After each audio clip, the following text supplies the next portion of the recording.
Blog Talk Radio. In your face, all over the place. We're online 24/7. 24/7. You're listening to the hottest internet station.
Yeah, girls, ladies and gentlemen, it's your girl, Nina Capone, live on Industries Radio. You already know I'm not your superwoman. We about to get it popping here. We going to lose the music now. Shout out to Karen White with I Am Not Your Superwoman. I just had to make sure that we had a nice intro with that because I am not your superwoman. Although everybody think that I am, you tuned in tonight. We're going to have an interesting show. We're going to interview live on air Samantha Gregory. She is the author of No More Crumbs. When I seen this title, I fell out my seat. I live by standards as such. So, ladies, if you got goals, you got rules, you get anything like the wonderful Nina Capone, holla at me. We're going to be live on air 646-649-1047. You already know how we do. If you haven't, I've posted this everywhere. It's on the website. It's been all over both the Facebooks. It's been on my Instagram. It's been on Twitter. So if you don't know what's going on tonight, you don't know what you tuned into, then I suggest you definitely take a look at something, whether it's IndustriesRadio.com or Industries Radio, the Facebook page or the Twitter or whatever. It's all over the place. You need to take a look at it. Get caught up on who we're going to have on the air in a few moments. How to stop dating and mating for crumbs. I ain't saying she a gold digger, but she ain't messing with no, you know the rest. So, and that's not always a bad thing. So definitely, this is something, if you're into that or you want to know how to, or if you have problems, meeting the right man, if you're just picking the wrong batch like some of us do, definitely tune in. I'm going to go ahead and place the call. We're going to try to see if we can get Samantha on the line right now. So I ask everyone to be patient with me because y'all know I'm just going to go in. We're just going to go for it. This is how we're going to do it. We're going to see if it works. Hello. Please state your name after the tone, and Google Voice will try to reach Samantha.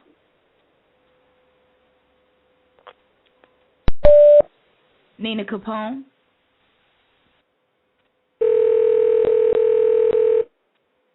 I love that this is like live on air, and here we are, 7:04, and we are dialing out. Let's see what happens here.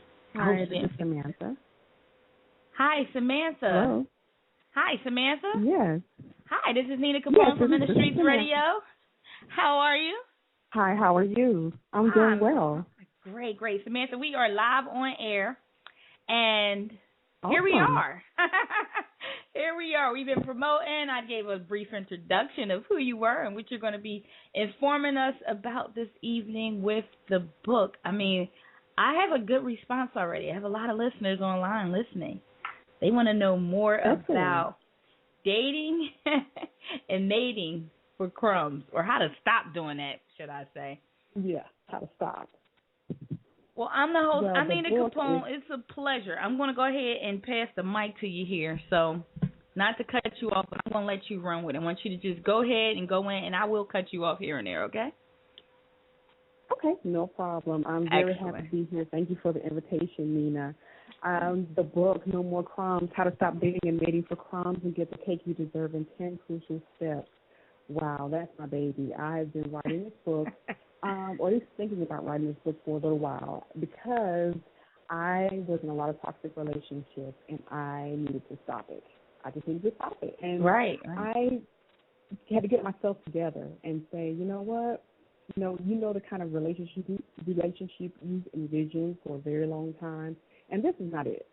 So you need to figure out what it is you're doing and how to correct it. And so I did a lot of reading. I did a lot of searching, praying, meditating, and I finally got to a point where I began to understand what it was that was causing me to be in so many toxic relationships, from domestic violence, from abuse in terms of emotional and physical and sexual and financial. I mean, the whole 9 yards. And it all stems from a childhood where I was so used to being, I guess, a doormat, a scapegoat, the person that everybody dumped on.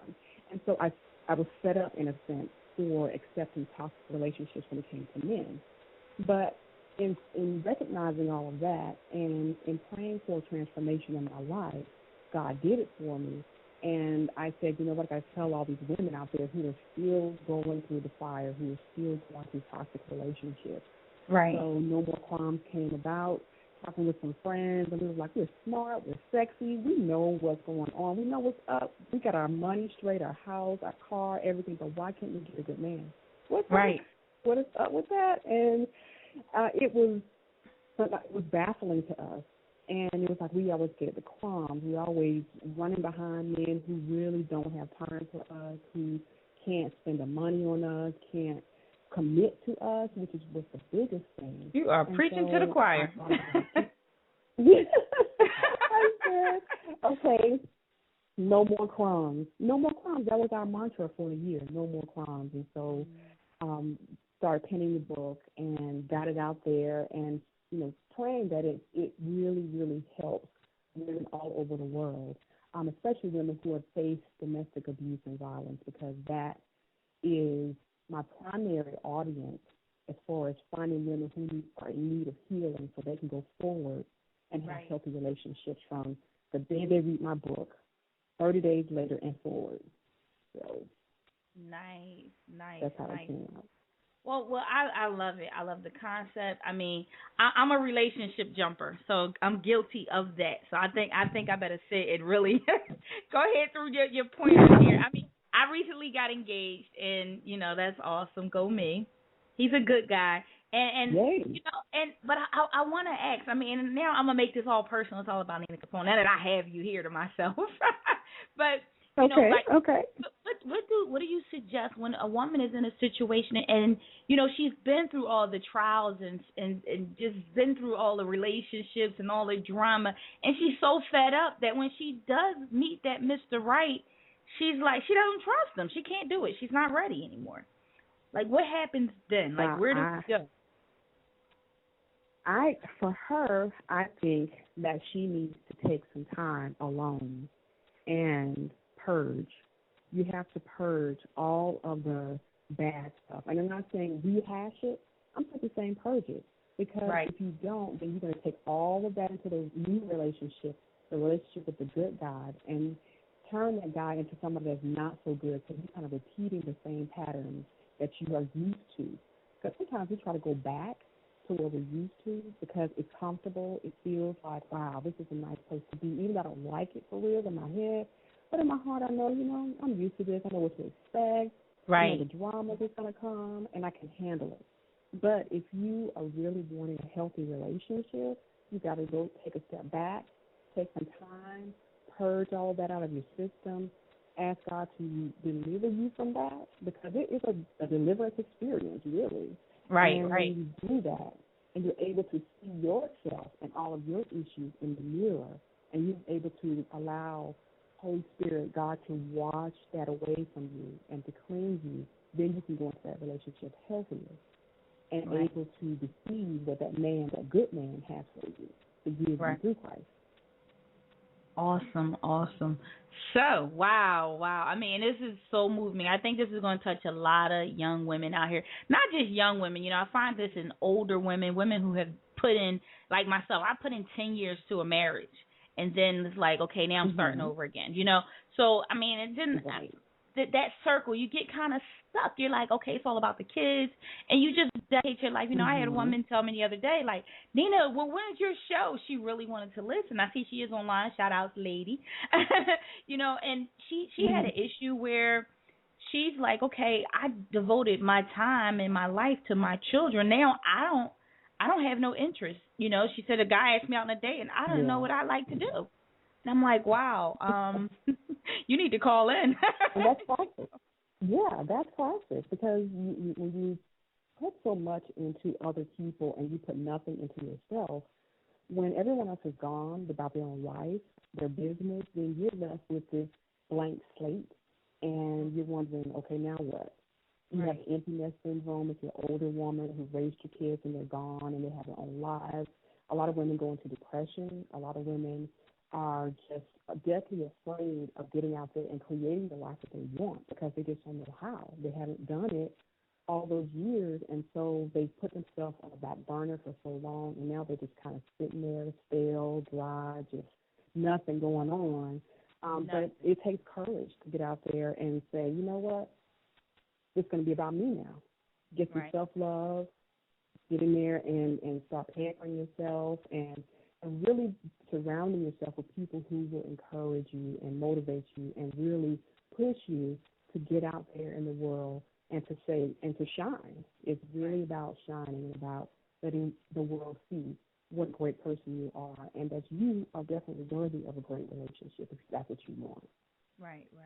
Well, I'm going to jump around a little bit. I want to first just because we're based out of Philadelphia, so we got a lot of the Philly women, and for some odd reasons, women think that this is only, an issue in our area, because I hear a lot of women say, hey, I'm going to move to such and such, and, it's going to be different. They're going to find me a husband, and I'm like, oh, okay, you think you can leave?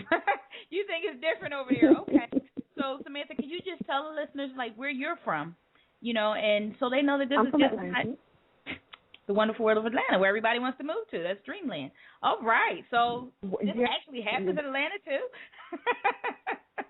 Yeah, but the thing about it is, Atlanta, women here are griping and complaining loudly because, we have this reputation here of, especially in the black community, there are no good black men, all the men are gay, or the down low, or any number of other reasons why, or they're dating out. So it's no better here if that's all you're seeing. Right. But you have to remember, you take yourself everywhere you go. The common denominator is you. So if you don't change your mindset, if you don't change how you think about relationships and about where you are, then you're going to get what you continue to dwell on. So if you dwell on the negative, you're going to get negative. You start dwelling on the positive, that's what you'll start to see. And, so it's not just about the place that you're in, it's about the place you are in yourself. So that's really what's key. Definitely. So tell us, what do you think, what is your outlook on the market of like what we have to choose from out here? I mean, our picks are with the economy dropping, there's a few men with substantial income now, and I'm trying to word this properly here, but I don't want to say it's a bunch of broke motherfuckers out here, because that's what, it really is, unfortunately. I try to be professional. I really do. But, I understand. Well, when I get off, just don't pay me no mind. But, it's a lot of that out here. And, the ladies out here, someone is myself. I own a few businesses. I'm young. I'm 35. I'm out here. We're owning businesses of our own. We're entrepreneurs. We're starting things. We're moms full-time. We're working for other companies full-time. We're making things happen. And then we get that guy who just works at Walmart. How do we, but what do we do? How do we, where do we look? How do we approach those situations where, you're the multitasker, the entrepreneur, and you meet that guy with one job and only a little bit of motivation? That is classic.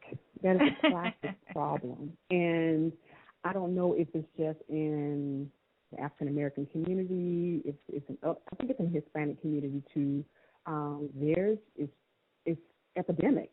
And I've been wrestling with this question myself for a long time. And my sister and I, we talk about it, and other friends and I, we talk about it. And it's all about finding the person that, I won't say in the same place as you are, but who has similar ambitions as you. And sometimes you have to stop looking in the place where you're getting the most, face attention. Because people, guys, whether they're working at Walmart or the gas station or whatever, they're just like all other guys. They want some attention. They want you to notice them and everything.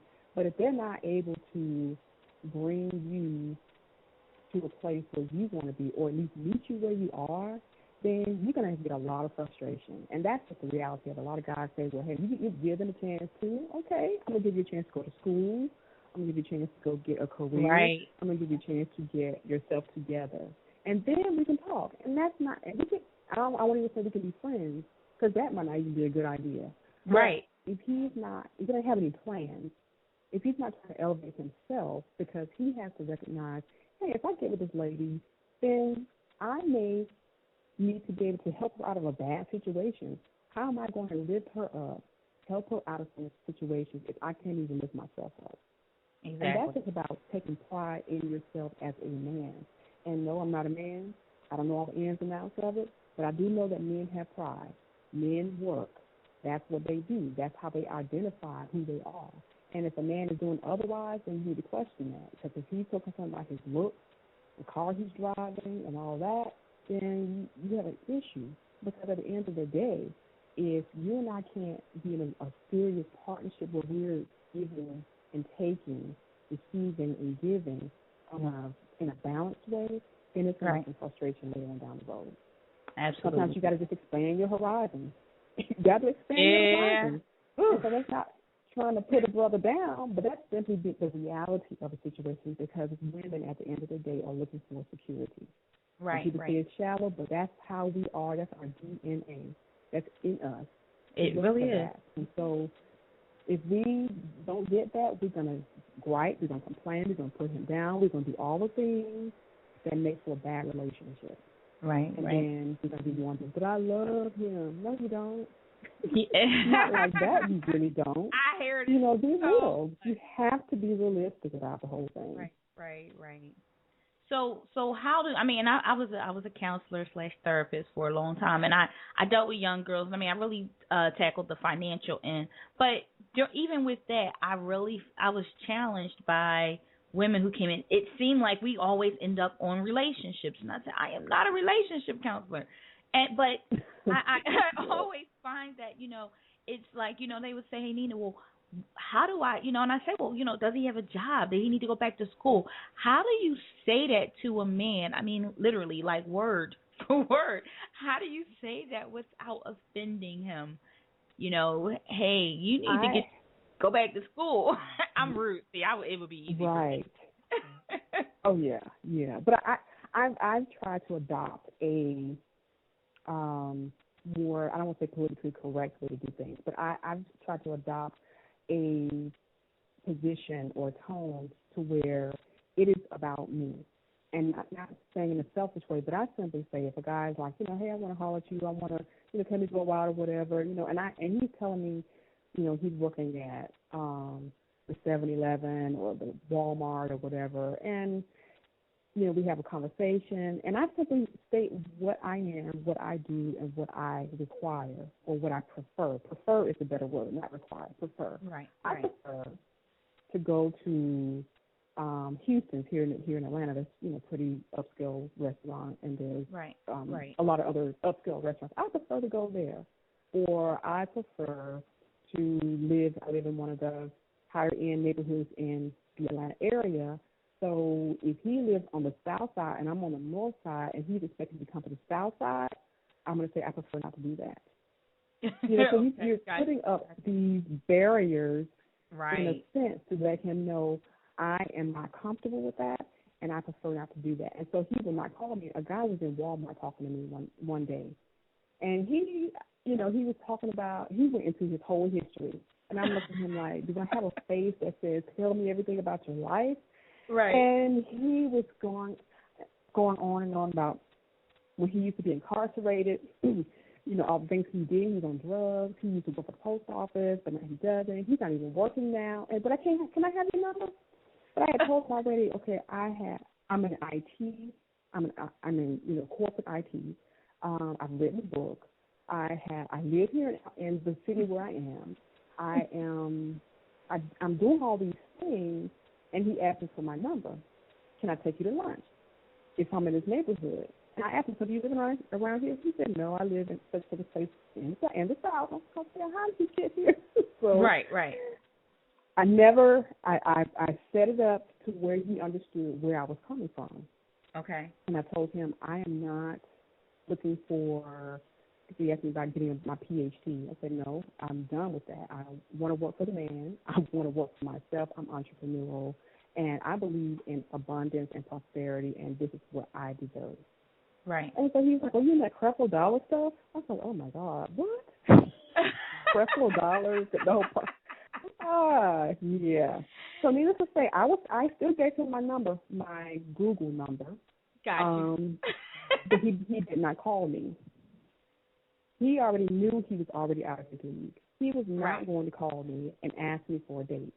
And he didn't. I didn't worry about it because I already knew I'd set it up to where, sure, I'm going to tell you what I require, what I prefer, what I'm about. And if you don't, and then they're going to evaluate whether or not they fit into that.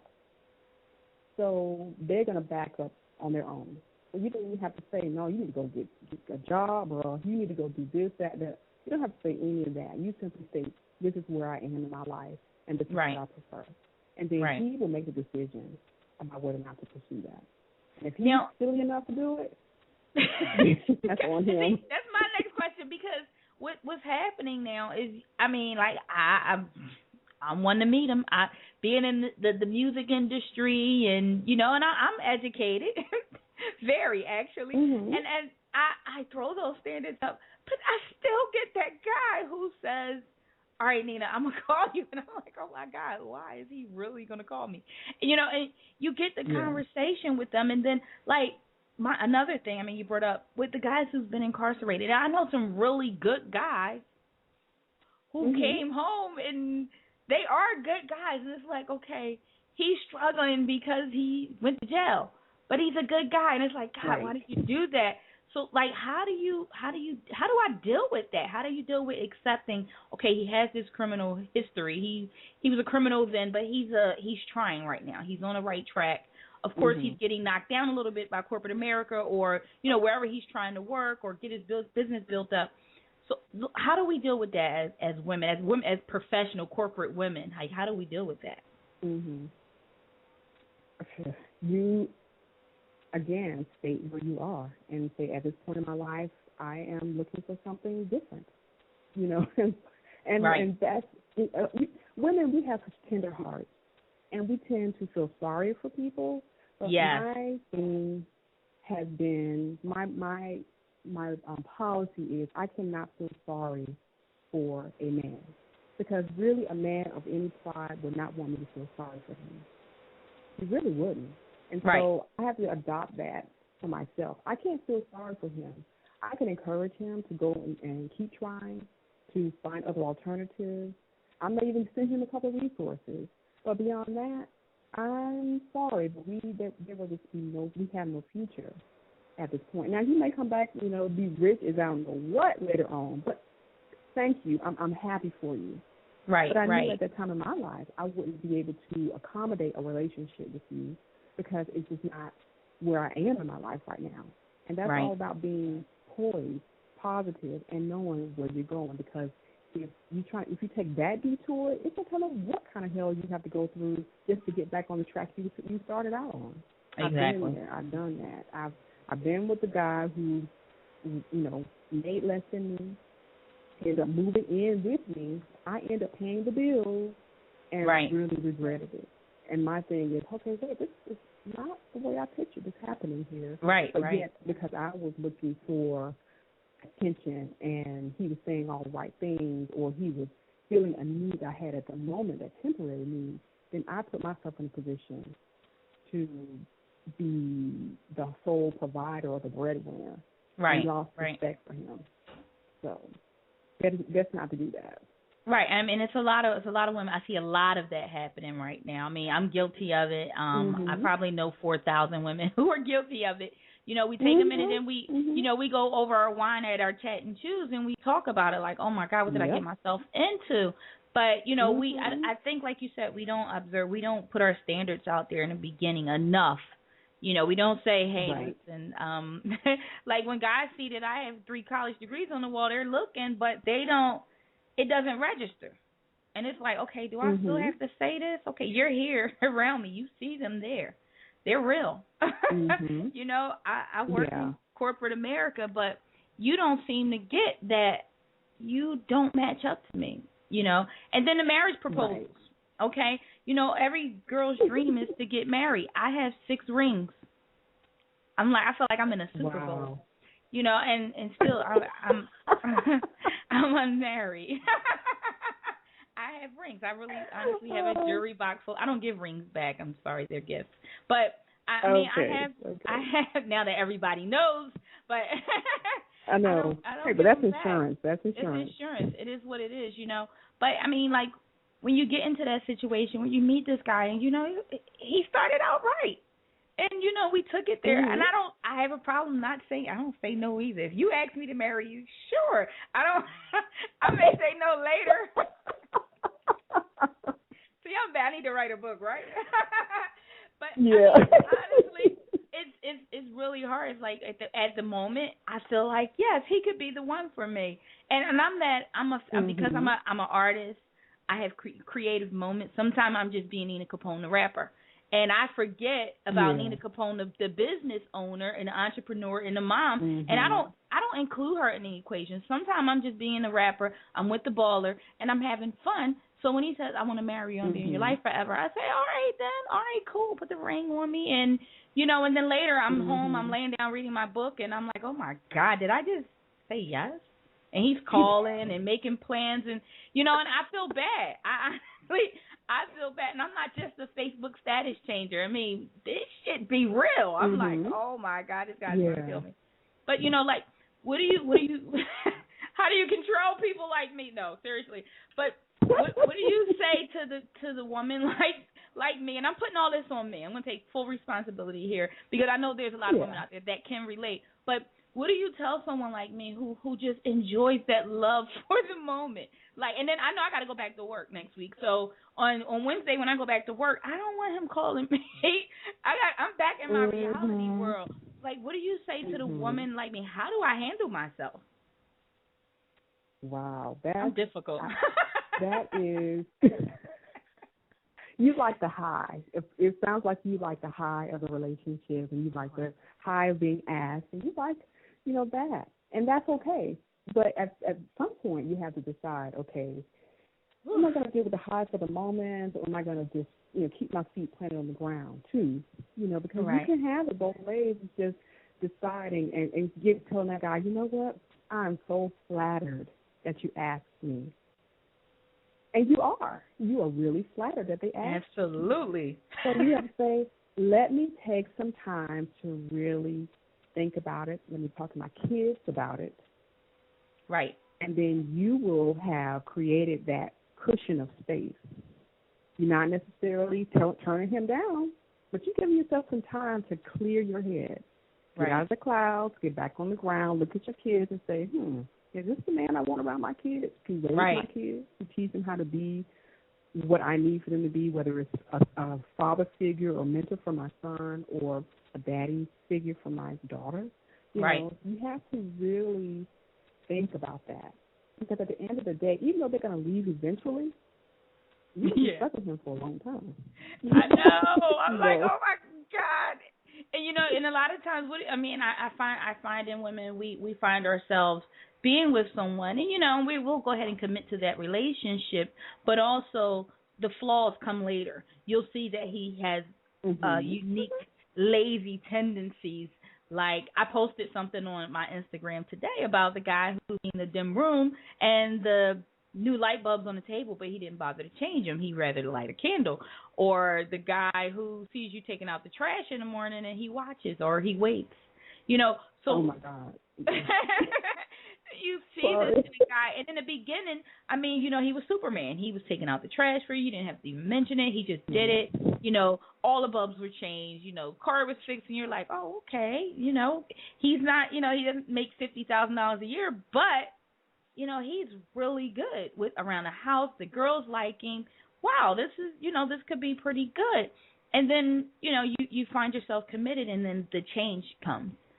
And which could be scary, and which could actually go past, you know, marriage point. Like, and we get stuck in it. And that's when my phone rings and the girl wants to come over. I get visitors. They're like, Nina, can I come over for a minute? I'm not sure. But I mean, like, when dealing with that, you know, how do we deal with that without being the B word? Because we all turn into the B word. We turn into her instantly. Yeah, we do. And again, it goes back to your policies and your preferences. And a lot of times, you know, guys don't want to be directly confronted. You know, that's fighting words. Don't, you know, and when they start fighting, they fight to win, whether it's passive aggressively or aggressively. So, you know, you got to go back to the stage one. All right, darling. You know, I really prefer if the trash is out by XYZ time because the trash man's coming, blah, blah, blah. You know, and a lot of times, you know, they'll decide, make a decision, well, okay, it will really make me happy if you whatever. Right. Because you put it on yourself again. You know, it's no blame because men get the cues. They understand the hints. When you saying, Negro, if you don't get your behind out of the chair and do X, Y, and Z, when you say, honey, I'm really feeling like X, Y, Z. It will really make me happy. What do you think? And close your mouth. Woo, you said close your mouth. You know how hard that is for a black woman. Golden. Yes, ma'am, I know. And that's a lesson, that's a hard lesson that we have to learn. Absolutely. Zip it up. Because all you have to do is state what you want and close your mouth and watch and see what happens. Because you have this mental thing going on in your head, You have a timetable in your head. You have a scoreboard in your head. You have all that going on in your head, but you don't need to let him know that. Because you, at the end of the day, have to decide, okay, how much am I going to take? Exactly. You know, and then when you finished with it, you pack his bags, set him by the door, give me the keys, here your toothbrush, goodbye. And a lot of times, if you don't handle your business like business, and you get all emotional because that's what they expect, then you put yourself at a disadvantage. You lose all your woman power. You lose it all. And you act like a shrew. And then he just said, I knew she was going to be like that. She just like everybody else. Exactly. And that's exactly what they say. You're so right. You're so right. And I hope all the listeners are actually just kind of taking this all in and sucking it in. I'm trying to ask as many detailed questions as possible so we can, you know, because I know there's a lot of situations out there. I mean, I've had a whole bunch myself. This is from just my list alone. No, I'm joking. But, you know, you get this long list and you take it in. And like I said, being a counselor, you hear these stories and you hear these things and you're like, well, I'm just here to help you go through your budget and, you know, get your money together. You're telling me your relation. I got to go back to college for you, honey. Like, I don't know what to say, you know. So, I mean, one other thing I wanted to touch on was the woman who, you know, who's been in her marriage, you know, who had a good marriage from day one up until year 7. And the change hit. That man changes, you know, and not just for men. And I want to reverse this because I keep referring to men, but it's not just not a double standard here. I mean, this is the same way with women nowadays as well. So, you know, what happens when your mate decides 7 years from now that now they want to go out, now they want to party, now that, you know, after you've had this great marriage for 7 years, bam, here we are before we hit our 10-year mark, you decide you want to hang with the fellas. You know, Jamal just got home from jail from being locked up for 15 years. Now you're out all night. And, you know, life just changed. So what does that woman do? I mean, she's stuck between. I'm going to make you write a new book, see? Okay. Like, here we go. Advice. I'd say what's good, and in a way, what's good for the goose is good for the gander. I mean, because, and not to say that you got to go and do what he does, but women have to get their own life. Get your own life. Because when you start minding your business and doing what makes you happy, then this question mark's going to go up in his mind like, okay, what's going on? Why is she not at home when I get home? Or why am I having to fix why dinner not on the table? The house is spick and span clean, but she's not here. She's got book club, she's got painting, she's got her girls, she's got a life. And so when women create that balance in the beginning, I think there's less chance of that 7-year itch happening. Because she's not so into him that she loses herself and her own identity. Which is why I think a lot of times the 7-year, 10-year, these different phases happen. And especially if she's not taking care of herself, like being fit and fabulous, if she's looking like a fop and she's walking around in her bathrobe all day, or when she gets home, she's looking like Medusa, come on. Guys are visual. They're like, babe, really? And he's being tempted every single day about women who is hot to try. And so she come home to this. And that's not to say that it's all her fault. No, it's not. But she plays a role in that, too. And we have to take personal responsibility for what we're doing and why things are happening. Because men don't just do stuff unless you got to just a jerk from the beginning. But if a man is truly in love with you and has shown himself faithful and strong from day one to maybe that point in time, and he has your well-being at heart and he really loves you, then do something for him. Don't just take it for granted. Right. And vice versa. Men can't take women for granted either. Don't get a beer belly and then expect her to look like Beyonce or Don't. That's just so wrong. This is a partnership. You're in it together. Do it together. Continue to rekindle your relationship. And sometimes you have to renegotiate things. Sometimes because you grow and you change. And if that person is truly your partner and your friend, then treat them like that. They're not just a tool in your tool shed. They are human beings, and they deserve to receive your best if you want their best. Absolutely. And it looks like we got a caller on the line. They've been on the line with us for the whole entire 40 minutes. So we are going to see if they have something to say. Caller 0466, state your name. Hello. Okay, they hit the button and they're just listening, so we won't bother them. They want to listen. I'm not mad. Okay. They on the line and listen then. Okay. So I do want to ask you some more questions here, just pertaining to you, because I done picked your brain so much that you have to write 2 more books now. So, so what gave you the courage? And I mean, to write a book is a lot. I've been writing a book for 10 years that I've never finished. So when and where, like, what made you say, okay, I'm going to just go ahead and just do it? I know you said this was something you and your girls talked about, but what really gave you that drive to say, I'm going to go ahead and write this book? Actually, it was a couple of things. I was laying in my bed in the morning. When I do, I kind of meditate, talk to God, and just, have my time. And in the back of my mind, he kept saying, write the book. Write the book already, because I've been saying for years I was going to write a book. And then I was unemployed. And so that was... This call is now being recorded.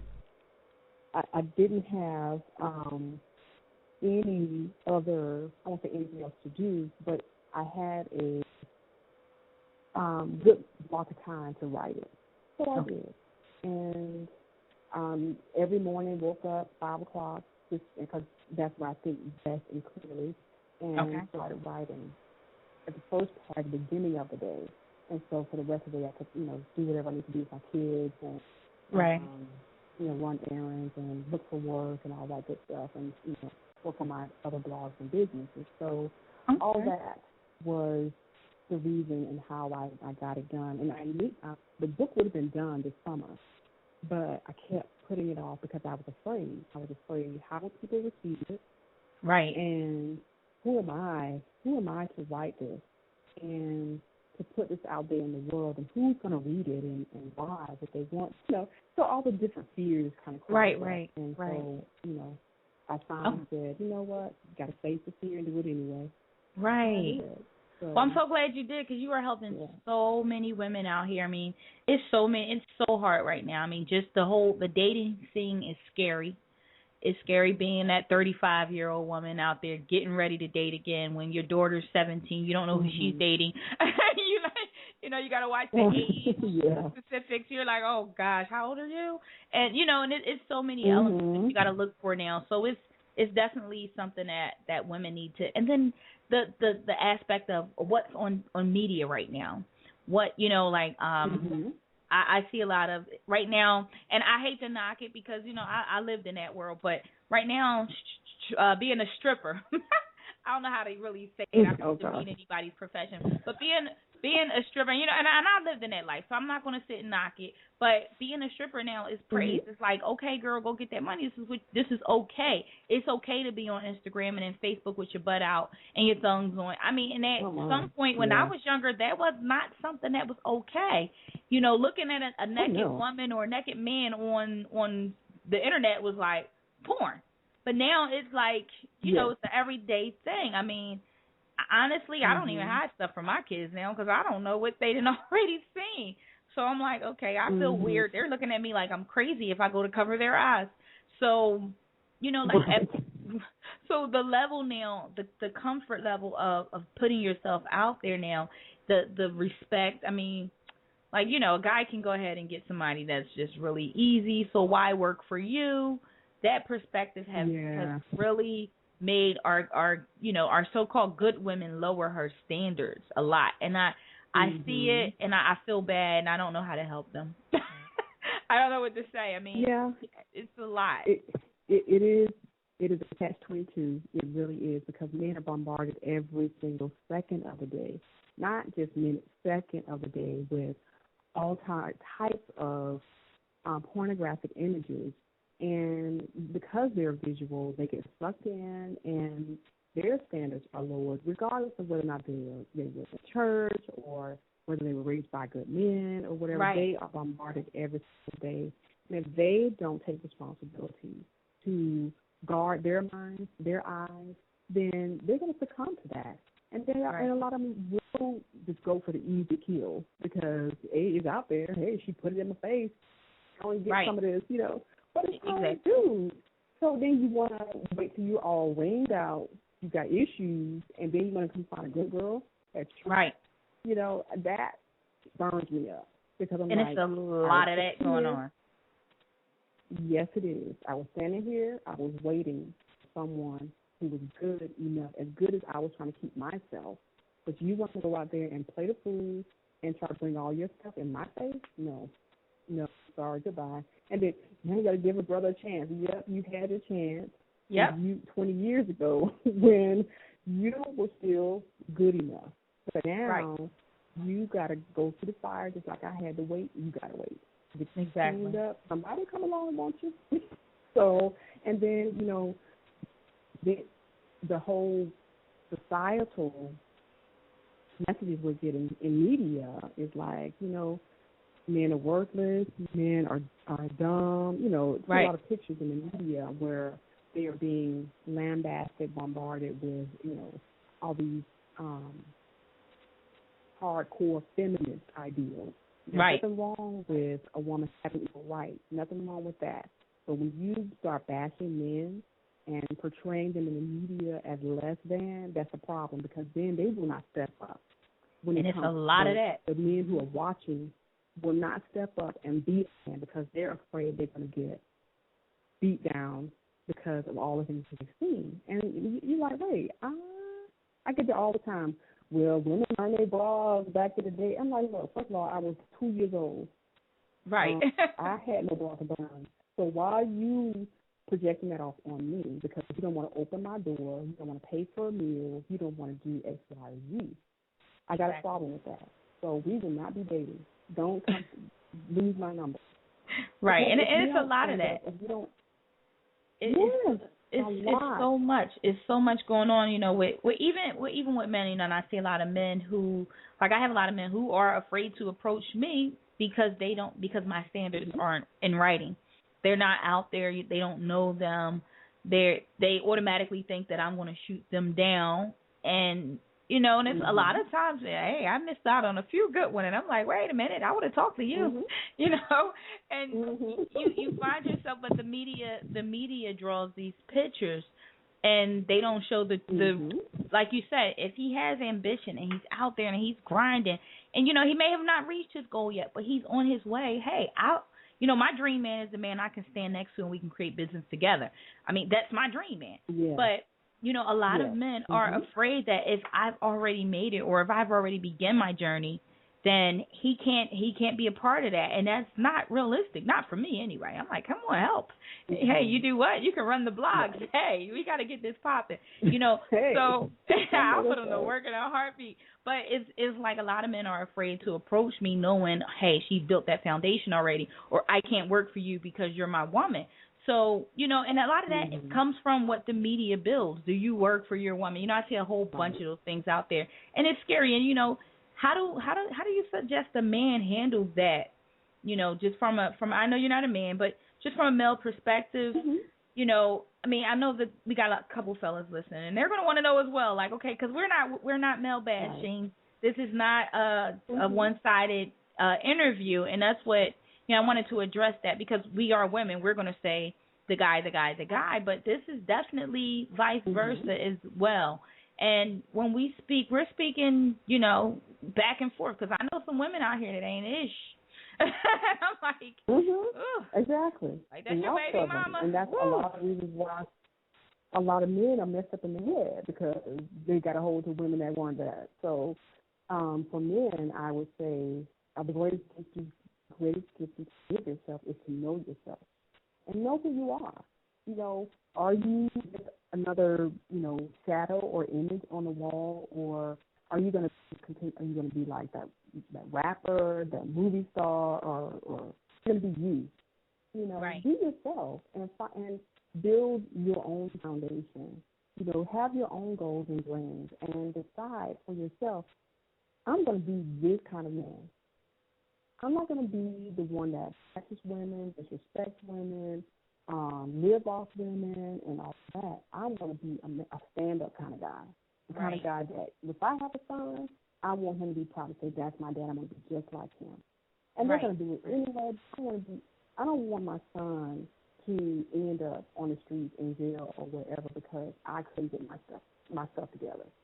You know, so it's all about knowing yourself and making a decision to yourself to be the stand-up guy, to be the guy that is truthful with himself. Because a lot of guys lie to themselves and lie to their teeth to themselves. And so they're always in denial about their state, emotional state, their mental state, their financial state. Come on, man, just be honest. And when you do that, you start building a solid foundation. And so truth, when that becomes your foundation, you can become the man that you want women to really love and adore and respect, because men want respect.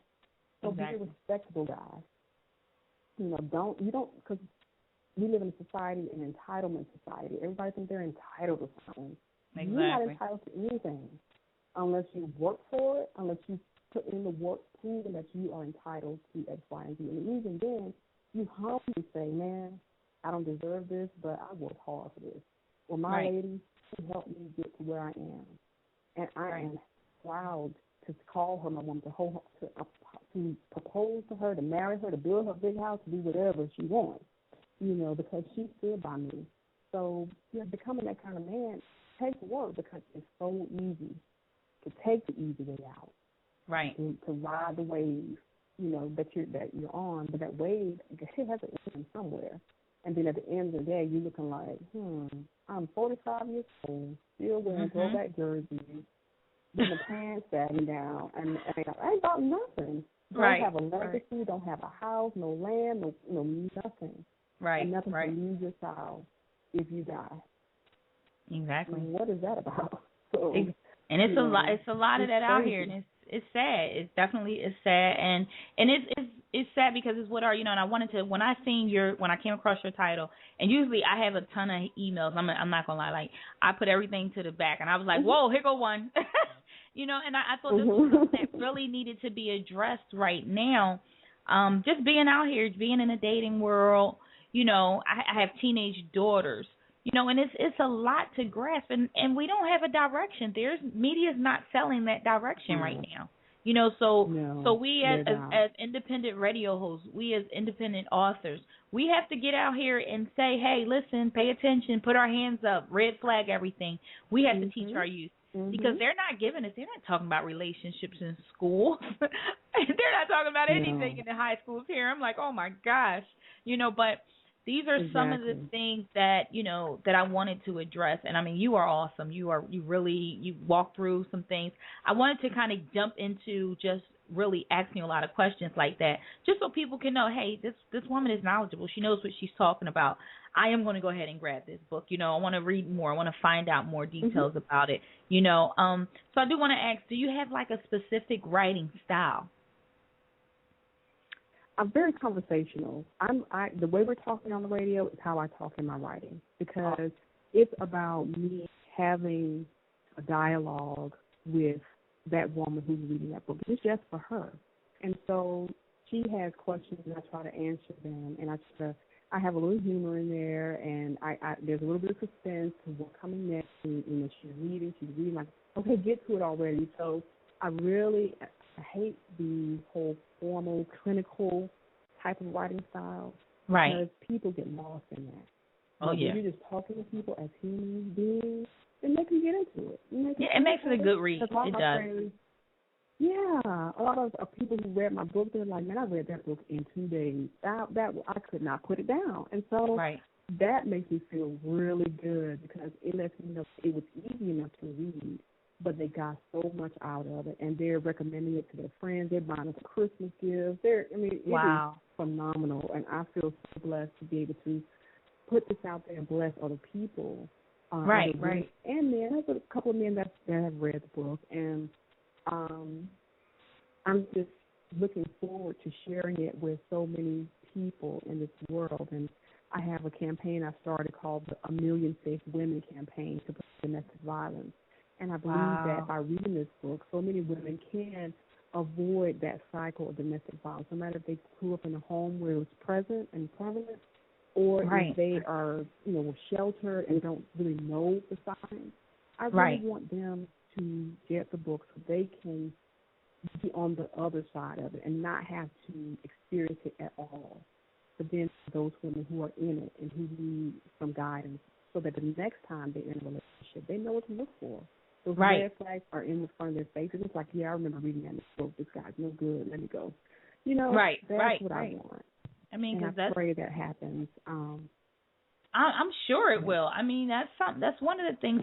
If we pick up a book and just read, simple, just keeping that guide, and that's why I chose your book. I have another young lady I'm getting ready to interview. Her book is titled Life, and and these are the things. I mean, it's something I look for. I want to, my show is about educating you, educating the woman, educating the man, educating the youth, the children, because a lot of, someone asked me and said, hey, well, you got any kid books? And I said, well, I work with teenagers, and I think this is a great book for a young teen.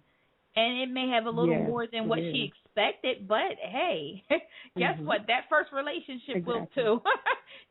So I think this is a book that I think we don't open up enough as adults to open our children up to more intense reading or intense situations. Say, oh, they're teenagers. He's not going to beat on her, but hell, yeah, he will. It's a bunch of those relationships. Okay. Right. Yes, there are. And my daughter is 16 years old, and I dedicate this book to her and to all of the other young women who are hopeful to be in a relationship, that fairy tale relationship. Right. Sometimes they get into a nightmare, and I really don't want any young woman to get in a nightmare relationship because she was uninformed. And so this book is definitely, should be required reading for high schoolers, for college women, because they go through hell too. right. in these relationships because they're trying to be popular or trying to, get the attention of some guy, and he ends up being some kind of thugged out, who knows what. And so she ends up in a worse situation that she would have anticipated. So, hey, recommended reading. That's putting on the list in the schools is, one of my goals. I'm going to definitely do it on my end. I am a part of the schools here. I'm in a lot of schools interacting with the youth and mainly the teenagers. And this is something that I'm like, hey, these girls we need some kind of realistic manual. We need something we can read and say, hey, and not just the young women, but the women, the grown-ups. Because like I said, my phone rings nonstop for advice, and I'm like, hey, I'm not married no more. Why are you calling me? They're like, yeah, but you're happy alone. But I work 7 jobs. Of course, I have nothing else to do. Yeah. So I mean, and it kind of falls into that. And I don't recommend for women to go out and keep yourself busy, but it's not a bad tactic neither. If you feel like you are that dependent woman and you need a man, then hell, go create things to do. Make yourself busy. So these are the things that women need to hear. These are the things that women need to see. How is the other woman coping? How is she dealing with it? How does she get through it? Because there are women out here who have that fairy tale, and even behind that fairy tale is a rough story, as we all know. I look at my grandparents, and I'm like, oh, my God, how did she go with this long? But, back in the day, women settled. They settled a lot, and they dealt with a lot. And it was a matter of survival. Oh, my goodness. And it's changed so much. We now have a voice, and we speak up, and we walk out, and we put him out.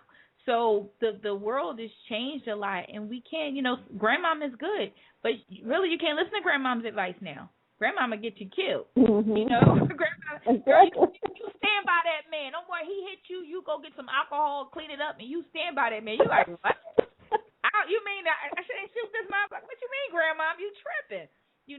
So time really has changed, and I keep my heart in prayer at all times for the young women who are out here in challenging relationships, and for myself, because I'm still in and out of challenging relationships.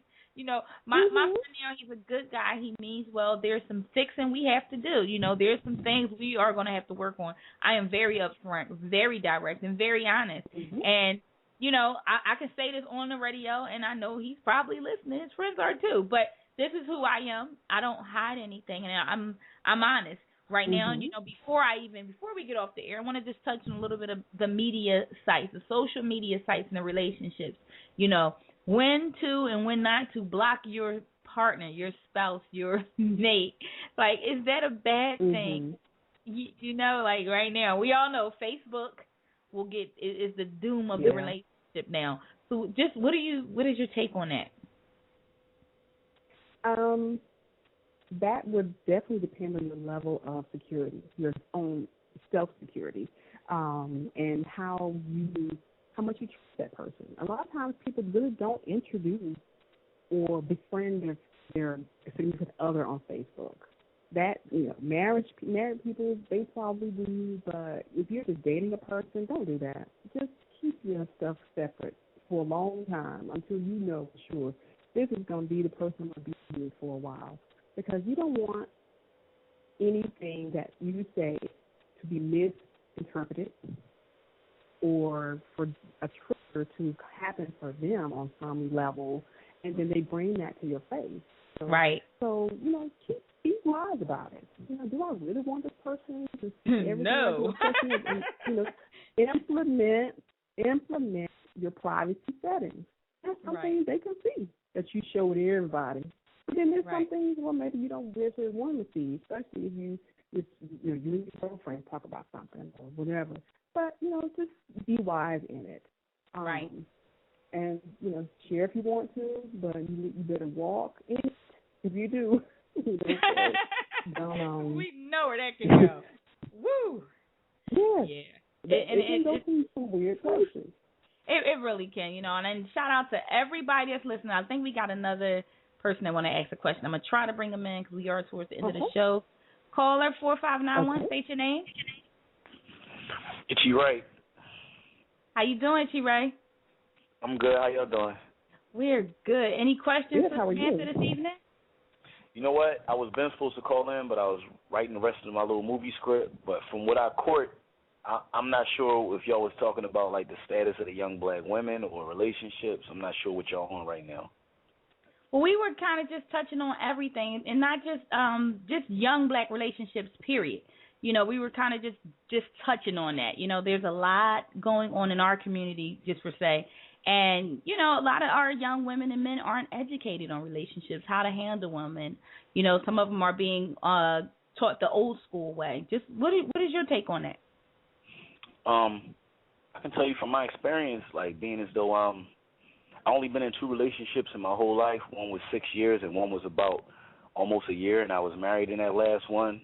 So what I can say is after being in the 6-year thing, I had like a 2-year break before I was with somebody. And, you know, it was kind of hard for me to get used to so much of the love that I was receiving, like, you know what I mean? So I was kind of immature with the relationship thing, like, by no means abusive or anything, but the main thing I'll say that to hold anything together, especially a relationship, will have to be understanding, like, see, with lack of understanding, you have problems when you might post something like I heard y'all say on Facebook, Twitter, or Instagram, and, you know, sometimes it's just like a text message. Y'all probably been through this before. Like, when you send a text message, a person can perceive that any way they want because it's just they reading it, so they might take it offensive, but you can say it in a way that they would probably accept it better. But I would say, like, a relationship is all based on understanding. Like, if I'm with somebody right now, I can say anything, and it can be about her on Facebook, but at the end of the day, we can sit back and laugh. Like, look at all these people being in our business, and it's not even real. Like, because you got to keep in mind, these social networks, it's like wrestling. It's not real. Like, you can't take none of that on face value. Like, I have people, women sending me pictures all day long, like, and I know what Photoshop look like. You could be anybody online, like, you know what I'm saying? So Right. I don't even really get into that. Like, I look at it like the reason why our grandparents and all of them was staying together, although we know if we all black or even some white and other backgrounds, they've been through a lot of abuse. Like, you got to figure, for us to have grandparents been together for 30 to 50 years, you know they had a lot of fights. It ain't nothing we going through that they ain't been through, but what kept them together was that understanding. Like, and when I say understanding, I mean, we're not talking about trust, because somebody asks me, I say I don't trust nobody, but I say I understand them. So if I'm dealing with a particular woman that I know what her ways and actions is, I'm only going to get hurt in the long run because of me, because I know what I laid down with or whatever. Like, you know what I mean? It's a trust. Like, somebody say, oh, do you trust me? I say, I know I don't trust you. I know you. I got certain brothers where I'm not going to have in certain situations. That's understanding right there. It's a difference. Like, because to me, love don't have anything to do about how you feel emotionally. It's all about an understanding. Like, when you know somebody, you understand them. When you understand them, you know them. That's where my love comes from, knowing who I'm dealing with. That's interesting from a male perspective there. So we needed a little bit of that. So you firmed that up for us there. Definitely. So did you have any questions for Samantha here? You know, she's an author. She wrote the book No More Crumbs. I don't know if you got a chance to take a look at my write up on everything on the site there, but she just gave us a lot of key things to look at when we're getting into relationships as women and as men as well. Like I said, this goes vice versa. It's a two-way street here. I think you guys are faced with some of the same issues we are now, with the mate that want to run the street, or the person that hangs out all night, or the person with no job, so it's definitely a two-way street, as you can relate, And so is there anything you want to ask her, or, kind of get cleared up before we get off of the air here? Yeah, first of all, definitely connect with me on Facebook. It's Itchy Wright, ICHIRIGHT. I'm on the other ones too, but connect, because I'm definitely into the independent authors. And I don't really have any questions, but I will say I'm going to give you props on coming into the year 2013 that you actually still writing books. And, like I'm still into the hard copies of things, because everything is not digital. You know what I'm saying? So I give you props on all the other authors that might be listening that's still actually taking the time and effort to print up a book instead of making everything digital. I'll give you that. I appreciate that. That is, because I'm still a reader too. I read books. Everybody. Okay. Definitely. It's on Amazon, so you can get it from Amazon, and it'll be shipped right to your door. And Itchy, everything is on my page. She's going to also be on the website for the next month as well. So we'll be promoting. And Samantha, I just wanted to thank you again for being on the show, for taking the time to talk with me all of this time. I carried you over our hour, but I'm a hostage taker is what I do. And I would love to have you back. You know, keep me posted on everything that's going on. It's been a pleasure. Definitely. It's been a pleasure talking with you, and I would love to come back and talk more about the same things and to build some more food for my new book that you're going to have me write. So, thank you so much for having me. I got you. And don't be shy, because I'm in the ATL area on tour sometime, and I will shout you out while I'm out there. Okay. So when I'm on the station with DJ Tay Rock out there, see, I know, I'm out there. I'll definitely shout you out. I'll have you come up and holler at me out while I'm out there, okay?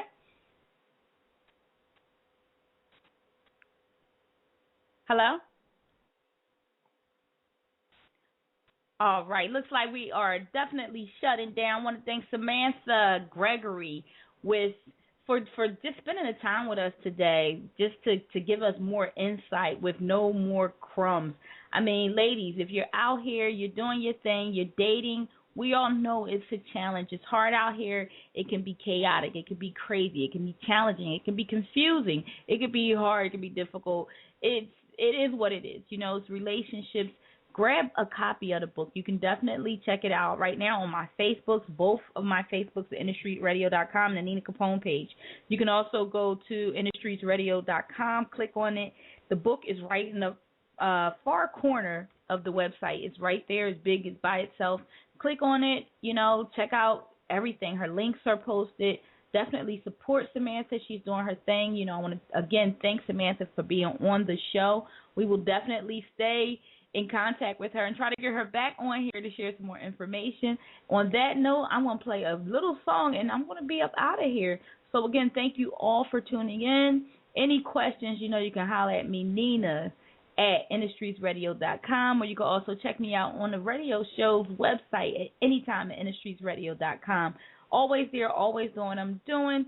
Hold your heads up. Be safe out here in your relationship. Know who you're getting into a relationship with. And furthermore, know who you are. That's the most important part. Now, I'm going to play one song from Miss Melanie Fiona, Wrong Side of a Love song. Here you go. And well, you. When I needed a friend, thought I could be strong. Never knew I'd be so wrong. A heartbreaker most of my life. Suddenly all changed. The moment you left me, I wonder my life. I tried to play cool, but instead I was playing myself. What you gotta know about me is I'm dying in this lonely hell. And I don't wanna be without you, 'cause I can hardly breathe without you. This is what it feels to be the one who stands and left behind. How did I become the wrong side of a love song? Baby, I'm a man. Out of every piece and part of me, you're always the best. But instead I was leaving you here alone. But I didn't mean it. No, I didn't mean it. Now I'm begging, baby, come home. And I don't wanna be without you, 'cause I can hardly breathe without you. This is what it feels to be the one who stands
Radio, calling in for my girl Nina Capone.